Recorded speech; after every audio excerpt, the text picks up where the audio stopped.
दोस्तों आज की इस वीडियो में हम बात करने वाले हैं मुग़ल साम्राज्य की ऐसी प्रभावशाली महिलाएं जिनके दम पर मुग़ल साम्राज्य चलता था। ये बताया जाता है कि मुग़ल साम्राज्य की ऐसी शक्तिशाली महिलाएं थीं जिन्होंने टॉप 10 में अपना नंबर जमाया है। आइए बात करते हैं मुग़ल साम्राज्य की, जो अपनी वास्तुकला के चमत्कारों और सांस्कृतिक उन्नति के लिए प्रसिद्ध था। शक्तिशाली महिलाओं के लिए एक मंच के रूप में भी काम किया करते थे, जिन्होंने इतिहास के पाठ्यक्रम को महत्वपूर्ण रूप से प्रभावित किया था। इन 9 महिलाओं ने, जिनमें से प्रत्येक ने अपने लचीलेपन और प्रभाव की अपनी कहानी बताई है, मुख्य रूप से पुरुष प्रधान है। मुग़ल साम्राज्य की सबसे पहले नंबर पर आती है महारानी नूरजहाँ।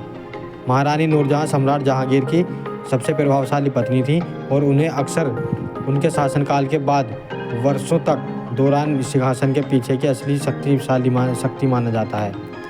उनकी राजनीतिक सूझबूझ स्पष्ट थी, क्योंकि उन्होंने मुग़ल साम्राज्य को प्रभावी रूप से सह शासन किया और वह एकमात्र मुग़ल महारानी के रूप में जानी जाती थी जिनके नाम पर सिक्के ढाले गए थे।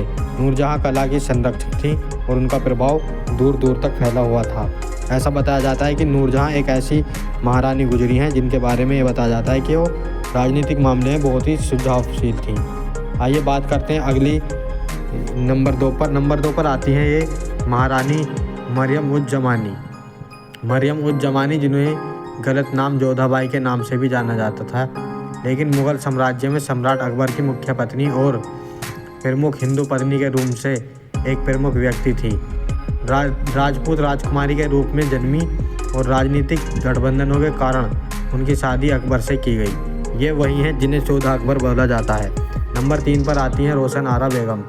बादशाह शाहजहाँ और मुग़ल मुमताज़ महल की तीसरी बेटी के रूप में जन्मी रोशन आरा बेगम अपनी असाधारण बुद्धि और काव्य प्रतिभा के प्रसिद्ध थी।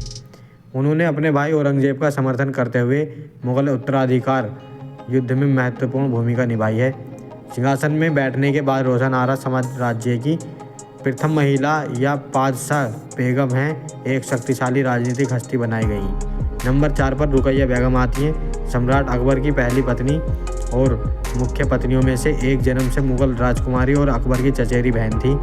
वह अपने पिता हिंदल मिर्ज़ा के माध्यम से सम्राट हुमायूं की भतीजी थी, जो उनके सबसे छोटे भाई थे। रुकैया की सगाई कम उम्र में ही कर दी गई थी। 14 साल की उम्र में उसे अकबर से शादी कर ली थी, लेकिन अपनी शादी के दौरान वह निसंतान रही।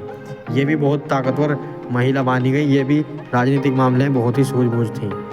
नंबर 5 पर आता है जैबुन्निसा। मुग़ल दरबार में साहित्यिक प्रकाश स्तंभ के रूप में जानी जाने वाली जैबुन्निसा ने केवल एक राजकुमारी नहीं थी, बल्कि एक बहुत ही प्रतिष्ठित कवयित्री भी थी। उनकी रचनाएं, जिन्हें अक्सर छपा नाम से मख्फी के तहत लिखा जाता है, जिसका अर्थ है छिपी हुई, उनकी भावात्मक गहराई और बौद्धिक समृद्धि के लिए जाना जाता है। नंबर 6 पर आती है बिल्किस मकानी, जिन्हें उनकी पवित्रता और कुलीनता के लिए मरणोपरांत नामित किया गया था। सम्राट जहांगीर की पत्नी, सम्मानित पत्नी और 5वें मुग़ल सम्राट शाहजहाँ की माँ थी। मानवती बाई के रूप में वो जन्मी थी। वह मारवाड़ की एक राजपूत राजकुमारी थी, जिन्हें मुग़ल दरबार में उनके गहने प्रभाव के लिए जाना जाता है। नंबर 7 पर हमीदा बानो आती हैं। ये अकबर की माँ के रूप में हमीदा बानो का प्रभाव व्यक्ति रूप से कहीं आगे तक फैला हुआ था।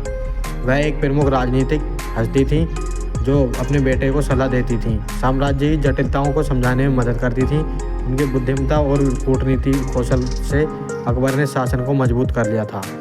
और नंबर 8 पर आती हैं गुलबदन बेगम। हुमायूं नामा के लेखिका गुलबदन बेगम ने मुग़ल दरबार में अपने जीवन और समय पर एक द्वितीय महिला प्रक्षेप्य प्रदान किया।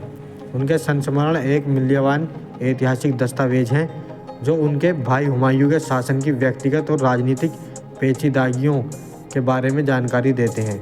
नंबर 9 पर आती है माहम आंगा। मुग़ल इतिहास में एक दुर्जय व्यक्तित्व माहम आंगा अकबर की पालक माँ और उनके शुरुआती शासनकाल के दौरान राजनीतिक सलाहकार थीं। उन्होंने वास्तविक रेजिमेंट के रूप में काफ़ी शक्ति का इस्तेमाल किया, जिससे दरबार की राजनीतिक और प्रशासन पर प्रभाव पड़ा। उन्होंने जिस तरह से सूझबूझ करके अपने बेटे को आदम खान को प्रमुखता से उभारा और उनको बहुत बड़ा राजा बनाया। दोस्तों आज की वीडियो कैसी लगी, इन महारानियों पर चर्चा करेंगे बाद में।